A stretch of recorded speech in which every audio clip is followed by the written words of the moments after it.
নমস্কার সবাইকে। সবাই কেমন আছেন? আশা করি সবাই ভালো আছেন। আজকে আবারও নতুন একটা ভিডিও নিয়ে রান্নাঘর থেকে আমি চলে আসলাম। তো আজকে কি রান্না করব সেগুলো একদম আমি গুছিয়ে নিয়েছি। সেই রান্নাগুলোই আপনাদের সাথে শেয়ার করব। তো প্রথমে হয়তোবা অনেকেই দেখে বুঝতে পারবেন যে আমি কি রান্না করব। আসলে রান্না করার আগে যদি সবকিছু গুছিয়ে নেওয়া হয়, তাহলে কিন্তু রান্নাটা অনেক সুন্দর হয় আর পরিপাটি হয় আর কোনো কিন্তু ঝামেলা থাকে না। রান্নার সবচেয়ে বড় কাজ হচ্ছে কোটা, বাছা, গোছানো এগুলোই। তো যাই হোক, এই সাইডে আমি কিন্তু শাকটা অনেক আগে থেকে দিয়ে দিয়েছিলাম। তো ১ম থেকে আপনাদের সাথে শেয়ার করা হয় নাই। কারণ আমার হচ্ছে ক্যামেরাটা অন করব, অন করিনি, না করে ভিডিওটা হচ্ছিল। তো আসলে শাক একদম ১ম থেকে না দেখালেও কি আমরা শাক ভাজতে পারি না? সবাই শাক ভাজতে পারি, তাই না? আসলে সকালে ওঠার পরে সকালের নাস্তা মানে সকালের জলখাবার যেগুলো আছে সেগুলো বানাতে হয়। আর সকালে নিজের কিছু ব্যক্তিগত কাজকর্ম থাকে সেগুলো সারতে হয়। সবকিছু করার পরে তারপরে এই যে রান্নার সবকিছু গুছিয়ে নিতে হয়। আসলে রান্না করাটা কিন্তু খুব মানে কষ্টের কিছু না। সবথেকে কষ্ট আমার কাছে মনে হয় যে গোছানো, কোটা, বাছা এগুলোই সবথেকে বেশি কষ্টের। আপনার কাছে সবকিছু যদি গোছানো থাকে সেক্ষেত্রে রান্না করতে কিন্তু খুব বেশি সময় লাগবে না। তো যাই হোক, অনেক ভারী কথা বলতেছি আমি। তো এখন এই যে আমি কড়াইটা আবার পরিষ্কার করে নিয়েছি। নেওয়ার পরে এখন আমি এই যে মাছ রান্না করব। আপনারা তো ১ম এ দেখতেই পেলেন। এই মাছগুলো অনেকটা পরিমাণ নিয়ে এসেছিল।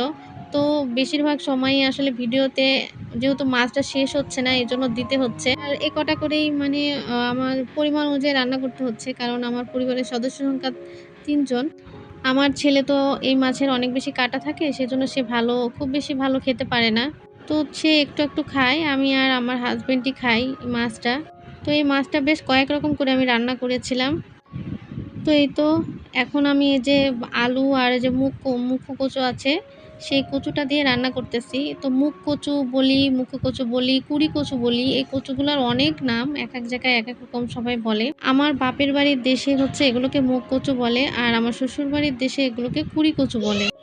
তেলের মধ্যে ১ম এ আমি সাদা জিরে দিয়েছিলাম। তারপরে এই যে কাঁচামরিচ দিয়ে হলুদ আর লবণ দিয়ে খুব ভালোভাবে ভেজে নিলাম। তো যাই হোক, এখন আমি এই যে এখানে মশলাগুলো দিয়ে দিচ্ছি। জিরার গুঁড়ো, শুকনো মরিচের গুঁড়া আর আদা পেস্ট। এগুলো দিয়ে ভালোভাবে আবার তরকারিটাকে কষিয়ে নিচ্ছি।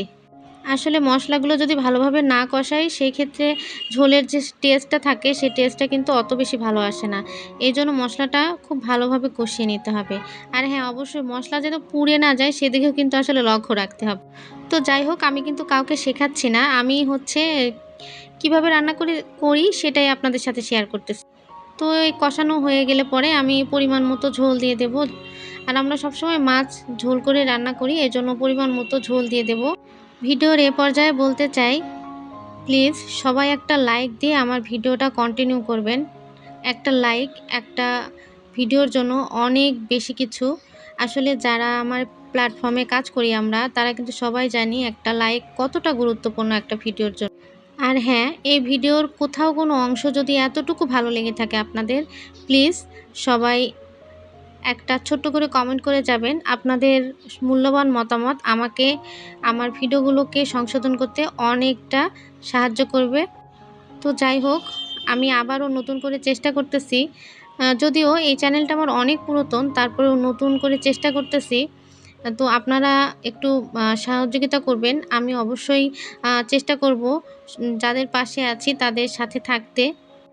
আমি বাংলাদেশের জামালপুর জেলা থেকে এখন এই ভিডিওগুলো শ্যুট করতেছি। যখন আমি ইউটিউব চ্যানেল খুলি তখন আমি বাংলাদেশের ঝিনাইদহ জেলাতে ছিলাম।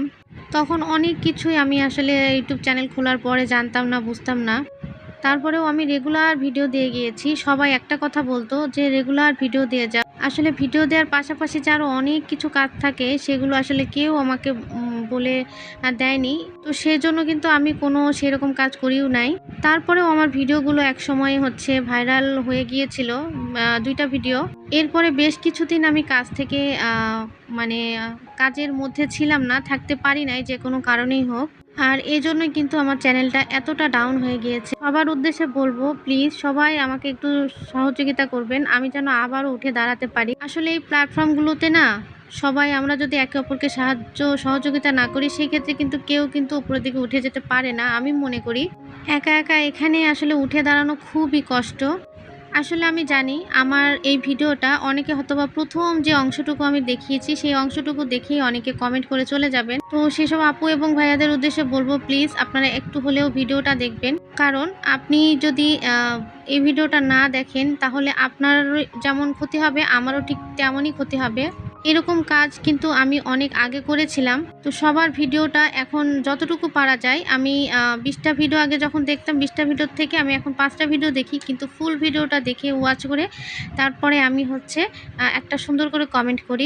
তো যাই হোক, অনেক কথা বললাম। তো কথা বলতে বলতে এই যে এখানে ডালের বড়া ভেজে নিচ্ছি। আমার এই বড়াগুলো খেতে অনেক অনেক অনেক ভালো লাগে। তো যাই হোক, আজকের ভিডিওটা আপনাদের কেমন লাগলো? যদি ভালো লেগে থাকে প্লিজ সবাই আমাকে একটু সহযোগিতা করবেন। তো আজকের ভিডিওটা আমি এখানেই রাখবো। সকলে ভালো থাকবেন, সুস্থ থাকবেন। সবাইকে ধন্যবাদ।